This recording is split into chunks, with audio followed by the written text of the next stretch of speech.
ओम गण गणपते नमः। ओम गण गणपते नमः। नमस्कार। एक दंत संकष्टी चतुर्थी की हार्दिक शुभकामनाएं। एक दंत संकष्टी चतुर्थी, जिसे विकट चतुर्थी भी कहा जाता है, इसको मनाने के पीछे मुख्य रूप से दो कारण हैं। एक पौराणिक घटना और दूसरा इस दिन का आध्यात्मिक महत्व। पौराणिक कथा के अनुसार भगवान परशुराम जी इस दिन भगवान शिव जी से मिलने के लिए कैलाश पर आए थे। उस समय भगवान शिव जी ध्यान में लीन थे, इसलिए गणेश जी ने परशुराम जी को द्वार पर ही रोक दिया। क्रोधित होकर परशुराम जी ने अपने फरसे से गणेश जी पर वार किया।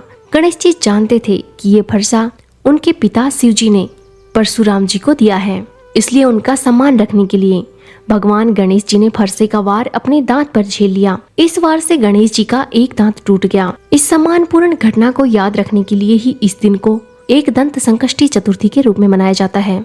एक दंत संकष्टी चतुर्थी भगवान गणेश जी के धैर्य, उनकी बुद्धिमानी के सम्मान में मनाई जाती है। संकष्टी का शाब्दिक अर्थ होता है कष्टों से मुक्ति दिलाने वाली। माना जाता है कि इस दिन भगवान गणेश जी ने देवताओं के उनके सबसे बड़े संकट से उबारा था। भक्त इस दिन को इसलिए मनाते हैं ताकि उनके जीवन में आ रही बाधाएं, कार्यों में रुकावट, मानसिक तनाव दूर हो सके।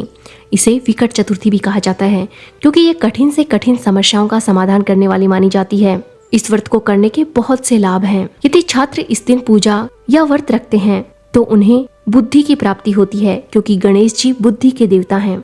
आर्थिक तंगी से जूझ रहे लोग इस व्रत को रखकर समृद्धि की प्रार्थना करते हैं। कई क्षेत्रों में संतान की लंबी आयु और सुरक्षा के लिए भी माताएं ये व्रत रखती हैं। एक दंत संकष्टी चतुर्थी यानी विकट चतुर्थी का व्रत बेहद प्रभावशाली माना जाता है, लेकिन इसके पूर्ण फल के लिए कुछ नियमों का पालन करना बहुत जरूरी है। सूर्योदय के समय सबसे पहले उठकर स्नान करें, साफ सुथरे कपड़े पहनें।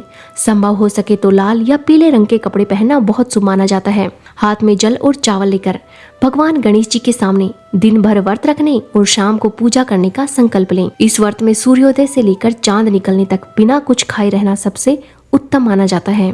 यदि आप पूर्ण उपवास नहीं कर सकते हैं तो दूध, फल, साबूदाना या मूंगफली का सेवन कर सकते हैं।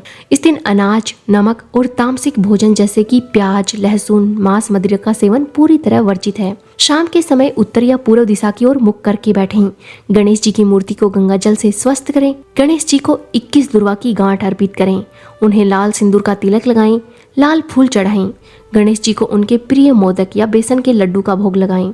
पूजा के दौरान ओम गण गणपते नमः, ओम गण गणपते नमः या ओम एकदंताय नमः, ओम एकदंताय नमः मंत्र का यथाशक्ति जाप करें। व्रत की कथा पढ़ना या सुनना अनिवार्य है, इसके बिना व्रत अधूरा माना जाता है। संकष्टी चतुर्थी का व्रत तब तक पूरा नहीं होता जब तक आप चंद्रमा के दर्शन न कर लें। रात को जब चंद्रमा निकल आए तो एक लोटे में जल लेकर उसमें थोड़ा दूध, चंदन और चावल मिलाएं। चंद्रमा को अर्घ दें।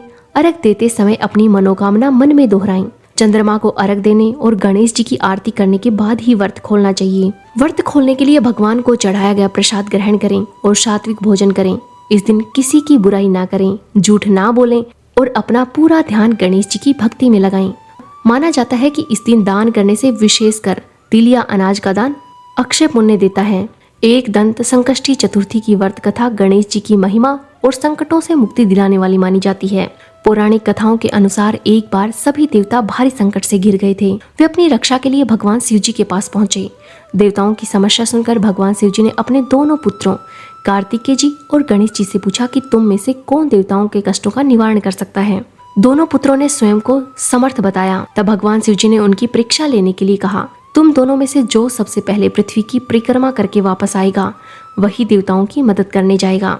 भगवान कार्तिकेय जी तुरंत अपने वाहन मोर पर बैठकर पृथ्वी की परिक्रमा करने के लिए निकल गए, लेकिन गणेश जी का वाहन चूहा था, जिससे पूरी पृथ्वी की परिक्रमा करना कठिन था।